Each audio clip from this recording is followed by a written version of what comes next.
de Ángel correspondiente al martes de la semana en curso. Martes 23 de enero del año 2024. Quiero comentar con usted hoy un tema que tiene mucho que ver con la historia.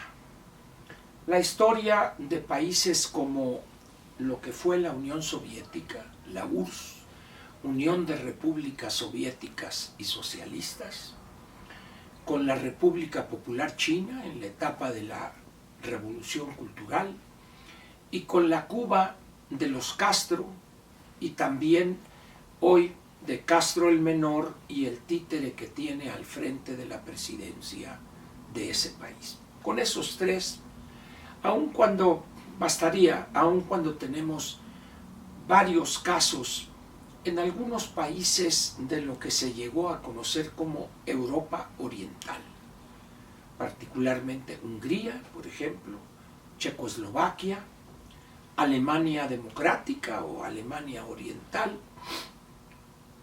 donde privaban estos métodos acerca de los cuales voy a comentar. A la muerte de Lenin en el año 1924, se dio un proceso inédito en la historia mundial. El primer país socialista, surgido en la vieja Rusia zarista, entraba en una etapa de incertidumbre donde el único partido que se permitía, el Partido Comunista de la Unión Soviética, bolchevique, le llamó Stalin, para dar a entender que eran los puros, ellos eran los verdaderos bolcheviques. Los años que van a raíz de la muerte de Lenin en el 24, como decía, y los siguientes quizá 20 años, hasta el 40-42, fueron años difíciles para ese país, como todo país que surge a la escena mundial. Pero en el caso de la URSS se caracterizó por los métodos dictatoriales de Stalin y por su opresión dictatorial a millones y millones de soviéticos. Y por supuesto que ahí estaba incluida este conjunto de las repúblicas socialistas, algunas en Asia Menor, en la parte musulmana de la Unión Soviética, las repúblicas bálticas que bordeaban con el mar Báltico, y así.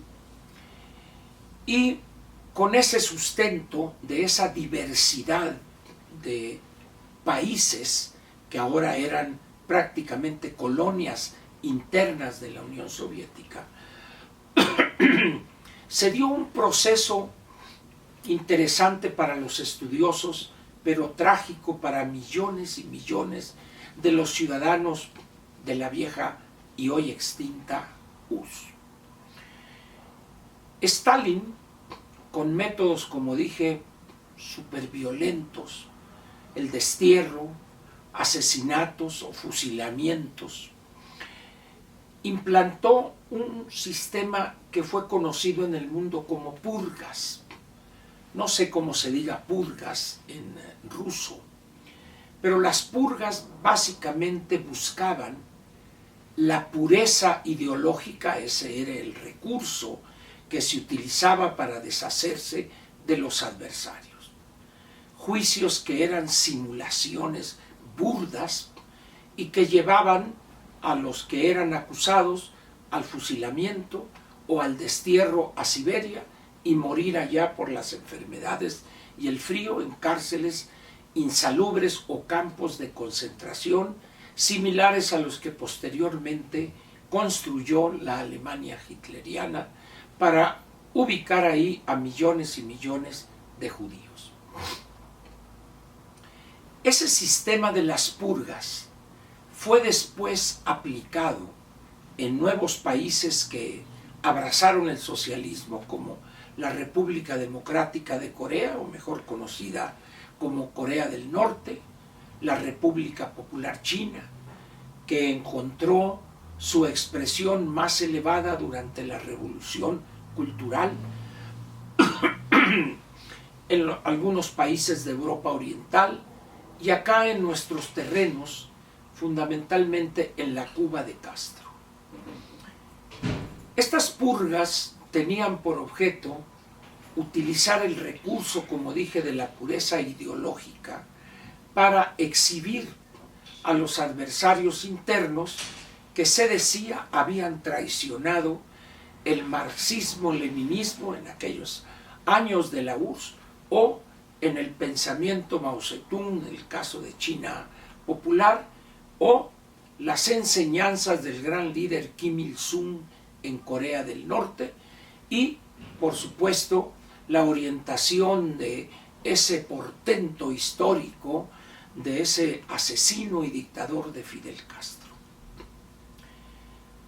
Pasan los años, se extingue la Unión Soviética, los países que componían Europa Oriental, a partir de 1990-91, todos ellos abrazan la economía de mercado y con ligeras variantes y diferencias, la democracia parlamentaria y la legalización de partidos políticos. En esas condiciones se da el surgimiento de la Cuba socialista, donde la depuración se da no solo por los seguidores del imperialismo yanqui, sino también de casos como los homosexuales, por ejemplo, que eran condenados a trabajos forzados en granjas de rehabilitación y muy al principio a los fusilamientos y juicios sumarios a lo que ellos consideraban criminales de la época previa a la toma del poder por los barbudos o por los guerrilleros que empezando desde la Sierra Maestra llegaron a La Habana el 1 de enero de 1959. Esas purgas que se les identifica con el estalinismo han encontrado en nuestro país una copia burda, yo diría versión Conazupo o región 4, pero esencialmente es lo mismo. Hoy vemos esas purgas, veo venir algunos casos en los espacios mediáticos. Hoy los amenazados son periodistas, sea en un canal televisivo, en una estación radiofónica o en un medio impreso. O también en términos generales en la estructura administrativa de empresas mediáticas. Repito, no es el ejemplo de las purgas estalinistas, pero el objetivo es básicamente el mismo: la pureza frente a la visión de la 4T. Todos aquellos que desde un micrófono, frente a una cámara o en una página de un medio impreso, se atreven a criticar y cuestionar la sabiduría del gran líder, el bulto López Obrador, o que se atreven a criticar las locuras de sus obras emblemáticas, el AIFA, Dos Bocas, Tren Maya y el Interoceánico, son objeto primero de amenazas y posteriormente por la purga que los despoja de su empleo y por consecuencia de su ingreso.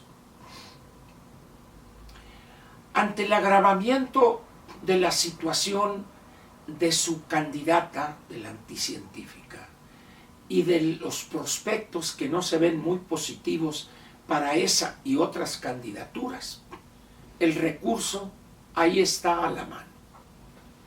Las purgas, las presiones, la censura primero, luego la amenaza y luego el despido.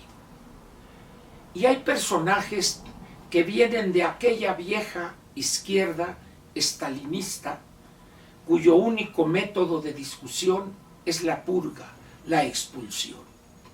Uno de ellos, quizá el más connotado, sea Pablo Gómez, que hoy, desde la Unidad de Inteligencia Financiera, ejerce un poder que le ha otorgado el bulto para incriminar a los adversarios de este último. Ahora tenemos el caso de la conductora de un programa televisivo en Milenio Televisión, Azucena Uresti. Si bien no la despiden de Radio Fórmula, donde ya cuenta con un espacio radiofónico, pero sí le quitan la presencia en el noticiario estrella de Milenio TV, de tal manera que la guadaña cayó sobre ella. Se ha generado una situación de esquivar la responsabilidad, no solo de la empresa, sino también del bulto, y si bien es imposible probar una participación directa en esta decisión de la empresa de Milenio, los métodos varían. Hay un mensajero que es el que le bañaba los gatos a Monsiváis, este tiranuelo, cacique pueblerino y estalinista de nuevo cuño, Jesús Ramírez Cuevas. Pero el efecto es el mismo: eliminar a los desafectos o asustarlos al grado tal que se apegan o se avienen a esa forma de hacer periodismo. ¿Tendrán éxito? Bueno, la suerte de Stalin, de Mao Zedong, de Kim Il-sung, de Kim Jong-il, y hoy la que atraviesa su desquiciado nieto, el de Kim Il-sung, y lo que pasa en el caso de Nicaragua, por ejemplo, y en México mismo con los serviles paniaguados del bulto, no les auguro un buen futuro a todos ellos, estos últimos. Sin embargo, hacen caso omiso de la experiencia histórica.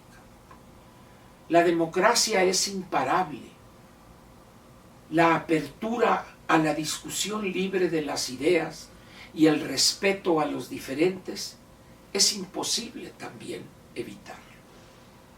Sin embargo, estas personas a contrapelo de la historia piensan que ellos sí van a triunfar sobre la apertura, sobre la democracia, sobre la libre discusión de las ideas. Bien les haría revisar sus pronósticos y entender que el mundo inexorablemente avanza a la democracia. En la medida que se opongan con recursos como las presiones a los dueños de empresas mediáticas, lo único que van a hacer es acelerar su derrota. Obtendrán triunfos efímeros, sin duda alguna, pero más temprano que tarde van a ser echados al basurero de la historia. No solo ellos, sino los lacayos que se prestan a traicionar a colegas periodistas. No olviden que siempre habrá al menos uno que esté dispuesto por migajas a venderse y traicionar al colega, al amigo, al compañero. En algunos casos será un jugoso aumento de su salario, en otros el permiso para hacer negocios al amparo de la empresa y hacerse de alguna residencia, de recursos ilimitados, en una palabra, hacerse millonarios, arrastrándose y exhibiendo su pobreza y su falta de dignidad. Que les aproveche, pero que no olviden que el basurero de la historia está lleno de personas como ellos. Muchísimas gracias por su presencia aquí en la Mañanera de Ángel y nos vemos mañana miércoles. Gracias.